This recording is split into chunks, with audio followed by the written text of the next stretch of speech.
আকাশবাণী খবর পড়ছি অনিন্দ চট্টোপাধ্যায়। এখনকার বিশেষ বিশেষ খবর হল, প্রধানমন্ত্রী নরেন্দ্র মোদী আজ নতুন দিল্লিতে ভিয়েতনামের রাষ্ট্রপতি তো লামের সঙ্গে দ্বিপাক্ষিক সম্পর্ক জোরদার করতে একাধিক গুরুত্বপূর্ণ বিষয় নিয়ে আলোচনা করছেন। প্রধানমন্ত্রী নরেন্দ্র মোদী মধ্যপ্রদেশ, রাজস্থান, উত্তরপ্রদেশ, কর্ণাটক, অন্ধ্রপ্রদেশ এবং তেলেঙ্গানার 19টি জেলার রেল প্রকল্পে মন্ত্রিসভার অনুমোদনকে স্বাগত জানিয়েছেন। মুডিজ রেটিংসের মতে ভারত গত 5 বছরে অন্যতম বৃহৎ উদীয়মান অর্থনীতির দেশ হিসেবে আত্মপ্রকাশ করেছে। নির্বাচন কমিশন পশ্চিমবঙ্গ, অসম, কেরালা, তামিলনাড়ু ও পুদুচেরিতে ভোট প্রক্রিয়া সম্পন্ন হওয়ার পর নতুন বিধানসভা গঠনের জন্য বিজ্ঞপ্তি জারি করেছে। এর সঙ্গে শুরু হয়েছে সরকার গঠনের তৎপরতা। মধ্য আফ্রিকার দেশ চাঁদে এক সামরিক ঘাঁটিতে বোকো হারাম জঙ্গি সংগঠনের হামলায় 23 জন নিরাপত্তা কর্মী নিহত হয়েছেন।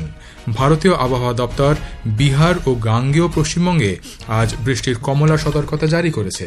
আসছে বিস্তারিত খবরে। প্রধানমন্ত্রী নরেন্দ্র মোদী আজ নতুন দিল্লিতে ভিয়েতনামের রাষ্ট্রপতি তো লামের সঙ্গে আলোচনায় বসেছেন।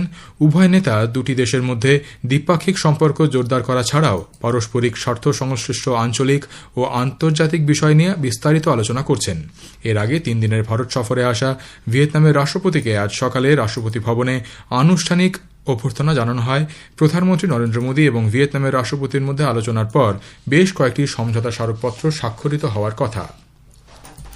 প্রধানমন্ত্রী নরেন্দ্র মোদী মধ্যপ্রদেশ, রাজস্থান, উত্তরপ্রদেশ, কর্ণাটক, অন্ধ্রপ্রদেশ এবং তেলেঙ্গানার 19টি জেলার রেল প্রকল্পে মন্ত্রিসভার অনুমোদনকে স্বাগত জানিয়েছেন। সমাজ মাধ্যমের এক বার্তায় প্রধানমন্ত্রী বলেছেন, এই প্রকল্পগুলি দেশের অর্থনৈতিক অগ্রগতি এবং পরিকাঠামোগত উন্নয়নে অত্যন্ত গুরুত্বপূর্ণ ভূমিকা নেবে। তিনি আরও বলেন, এই প্রকল্পের মাধ্যমে ভবিষ্যতে দেশে পর্যটন শিল্পের উন্নতি ঘটবে। শ্রী মোদী সুপ্রিম কোর্টে বিচারকের সংখ্যা 33% থেকে বাড়িয়ে 37 করার মন্ত্রিসভার সিদ্ধান্তেরও প্রশংসা করেন। তিনি বলেন, এই সিদ্ধান্ত দেশের বিচার বিভাগীয় পরিকাঠামোকে শক্তিশালী করবে এবং জনগণের জন্য দ্রুত ন্যায় বিচার সুনিশ্চিত করবে।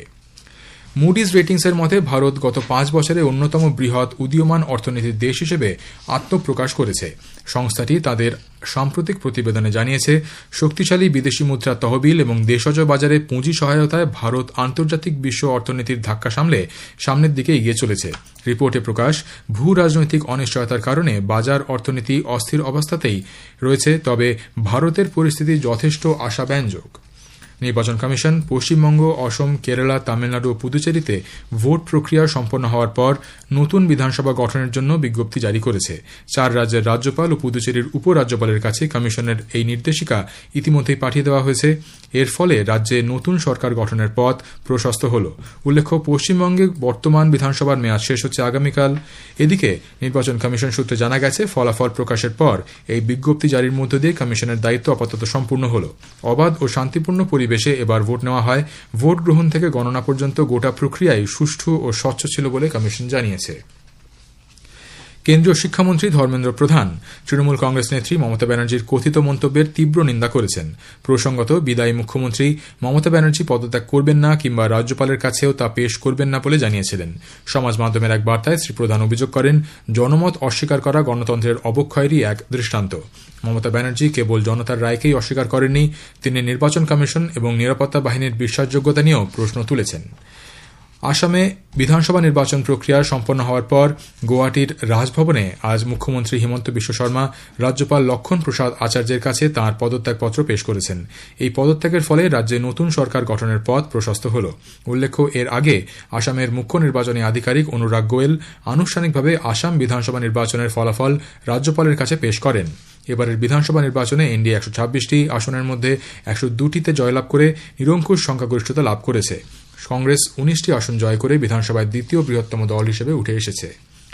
108টি আসন নিয়ে তামিলনাড়ু বিধানসভায় একক বৃহত্তম দল হিসেবে টিভিকে আত্মপ্রকাশ করলেও সংখ্যাগরিষ্ঠতা অর্জনের জন্য আরও 11 জন বিধায়কের প্রয়োজন।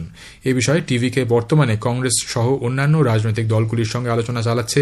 কংগ্রেসের মুখপাত্র গিরিশ সোরানকার বলেছেন, টিভিকে সমর্থনের বিষয়টি আলোচনার মাধ্যমে চূড়ান্ত হবে। এদিকে এআইএডিএমকের বিজয়ী প্রার্থী লিমা রোজ বলেছেন, তাঁর দল টিভিকে সমর্থন করার ব্যাপারে আলোচনা চালাচ্ছে। কেন্দ্রীয় সরকার সমাজ মাধ্যমে ছড়িয়ে পড়া এক ভিডিওর সত্যতা খণ্ডন করেছে। ওই ভিডিওতে দেখা গেছে প্রতিরক্ষা সচিব রাজেশ কুমার সিং বলছেন, গত বছরের 10ই মে পাকিস্তান ভারতের সিস্টেমগুলি জ্যাম করে দিয়েছিল। পিআইবির ফ্যাক্ট চেক ইউনিট স্পষ্ট করে বলেছে, ভিডিওটি এআই নির্মিত একটি ডিপ ফেক ভিডিও। দেশের জনগণকে এ ধরনের ভিডিওর ফাঁদে না পড়ার আহ্বান জানিয়েছে সরকার।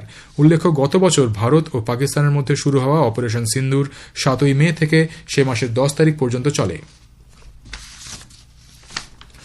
আজকের প্রসঙ্গের এবারের বিষয়ে পালাবদলের পটভূমি। বিপুল সংখ্যাগরিষ্ঠতা নিয়ে রাজ্যে নতুন সরকার গঠন করতে চলেছে বিজেপি। আমাদের প্রতিনিধিরা জানার চেষ্টা করছেন এই রাজনৈতিক পালাবদলের নেপথ্যে কি রয়েছে বলে মনে করছেন সমাজের বিভিন্ন ক্ষেত্রের বিশিষ্টজনেরা। আকাশবাণীর সংবাদ বিভাগ প্রযোজিত অনুষ্ঠানটি শুনবেন আজ রাত 9:30টায় গীতাঞ্জলি, ডিটিএইচ বাংলা এবং আকাশবাণী সংবাদ সোশ্যাল মিডিয়া প্ল্যাটফর্মে। খবর শুনছেন আকাশবাণী থেকে। আমাদের সংবাদ শোনা যাবে ইউটিউব চ্যানেল আকাশবাণী সংবাদ বাংলা, ফেসবুক ও ইনস্টাগ্রাম আকাশবাণী সংবাদ কলকাতা এবং এক্স হ্যান্ডেল AIR নিউজ কলকাতাতে। মধ্য আফ্রিকার দেশ চাঁদের এক সামরিক ঘাঁটিতে বোকো হারাম গোষ্ঠী সংগঠনের হামলায় 23 জন নিরাপত্তা কর্মী নিহত হয়েছেন। বহু সৈন্য আহত, তবে শেষ পর্যন্ত আক্রমণটি প্রতিহত করা সম্ভব হয়েছে। উল্লেখ্য, গত সোমবার রাতে চাঁদ, নাইজেরিয়া এবং ক্যামেরুনের মিলনস্থলে অবস্থিত চাঁদ হ্রদের তীরে এই সামরিক ঘাঁটিতে হামলা চালানো হয়। রাষ্ট্রসংঘের এক রিপোর্টে বলা হয়েছে, এই জঙ্গি গোষ্ঠী এখনও পর্যন্ত কয়েক হাজার মানুষকে হত্যা করেছে। এর আগে 2024 সালের অক্টোবরে বোকো হারামের হামলায় চাঁদের প্রায় 40 জন সেনা নিহত হয়েছিলেন। অস্ট্রেলিয়া তাদের আসন্ন বাজেট প্রস্তাবে জ্বালানি নিরাপত্তা বৃদ্ধির উদ্দেশ্যে 720 কোটি মার্কিন ডলারের একটি বিশেষ প্যাকেজ ঘোষণা করেছে। অস্ট্রেলিয়ার প্রধানমন্ত্রী অ্যান্টনি অ্যালবানিজ বলেছেন, এই পরিকল্পনায় প্রায় 100 কোটি লিটার জ্বালানি সংরক্ষণ কেন্দ্র গড়ে তোলা হবে। এর ফলে দেশের 50 দিনের জ্বালানি চাহিদা মিটবে বলে মনে করা হচ্ছে। উল্লেখ্য, অস্ট্রেলিয়া তাদের জ্বালানি 80% পশ্চিম এশিয়া থেকে আমদানি করে। মার্কিন প্রেসিডেন্ট ডোনাল্ড ট্রাম্প ঘোষণা করেছেন, হরমুজ প্রণালীতে আটকে পড়া জাহাজগুলিকে পথ দেখানোর কর্মসূচি মিশন প্রজেক্ট ফ্রিডম সাময়িকভাবে স্থগিত করা হয়েছে। সামাজিক মাধ্যমে এক বার্তায় ট্রাম্প জানান, বর্তমান সংঘাতের অবসান ঘটাতে ইরানের প্রতিনিধিদের সঙ্গে এক পূর্ণাঙ্গ চুক্তিতে পৌঁছানোর দিকে যথেষ্ট অগ্রগতি হয়েছে। সাম্প্রতিক সামরিক পরিস্থিতি এবং কূটনৈতিক আলোচনার অগ্রগতির পরিপ্রেক্ষিতে প্রজেক্ট ফ্রিডম সাময়িক স্থগিত রাখার সিদ্ধান্ত নেওয়া হয়েছে। হরমুজ প্রণালী জাহাজ চলাচলের জন্য খুলে দেওয়া এবং মার্কিন যুক্তরাষ্ট্রের সঙ্গে শান্তি চুক্তিতে পৌঁছানো চীনের বিদেশমন্ত্রী ওয়াং ই এবং ইরানের বিদেশমন্ত্রী আব্বাস আরাকচি আজ বেজিংয়ে এক বৈঠকে মিলিত হন। চীনের সরকারি সংবাদ মাধ্যম জানিয়েছে, হরমুজ প্রণালীতে ইরানের অবরোধ প্রত্যাহারের বিষয়টি নিয়ে যে উদ্ভূত পরিস্থিতির সৃষ্টি হয়েছে তা নিয়ে উভয় নেতা আলোচনা করেন। আরাকচির এই সফরের ঠিক আগের দিনই মার্কিন যুক্তরাষ্ট্রের secretary of state Marco Rubio ঘোষণা করেন, ইরানের বিরুদ্ধে সে দেশে সামরিক অভিযানের সমাপ্তি ঘটেছে। ইরানের রাজধানী তেহরানের কাছে এক শপিং সেন্টারে এক অগ্নিকাণ্ডে 8 জনের মৃত্যু হয়েছে, আহত 36 জন। সে দেশের রাষ্ট্রীয় টেলিভিশনে জানানো হয়েছে, তেহরান প্রদেশের আরগাভান শপিং সেন্টারে এই অগ্নিকাণ্ড ঘটে, তবে এর কারণ এখনও জানা যায়নি। নেপালের রাষ্ট্রপতি রামচন্দ্র পাউডেল আগামী 11 মে সংসদের উভয় সভার অধিবেশন ডেকেছেন। সংসদ ভবন সিংহ দরবারে দুপুর 2টো থেকে অধিবেশন শুরু হবে। নেপালের সংবিধান অনুযায়ী এর আগে মন্ত্রিসভা অধিবেশন ডাকার জন্য পরামর্শ দেয়।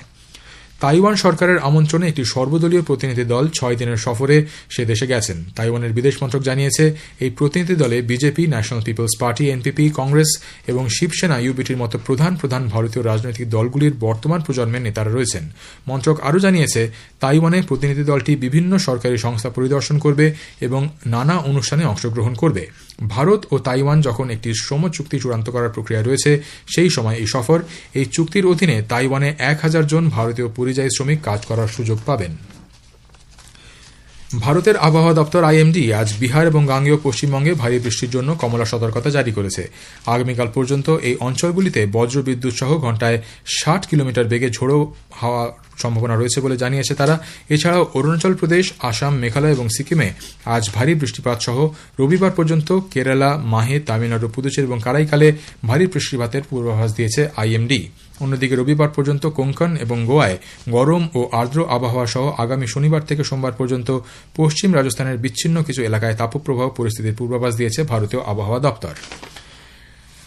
IPL ক্রিকেটে আজ সানরাইজার্স হায়দ্রাবাদ পাঞ্জাব কিংসের বিরুদ্ধে খেলবে। হায়দ্রাবাদের রাজীব গান্ধী আন্তর্জাতিক স্টেডিয়ামে খেলা শুরু হবে সন্ধ্যে 7:30টায়।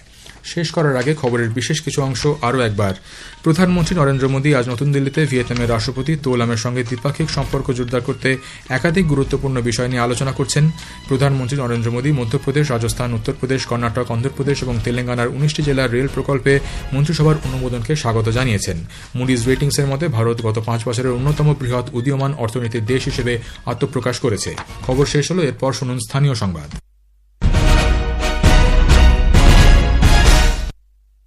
শেষ করার আগে খবরের বিশেষ কিছু অংশ আরও একবার। প্রধানমন্ত্রী নরেন্দ্র মোদী আজ নতুন দিল্লিতে ভিয়েতনামের রাষ্ট্রপতি তো লামের সঙ্গে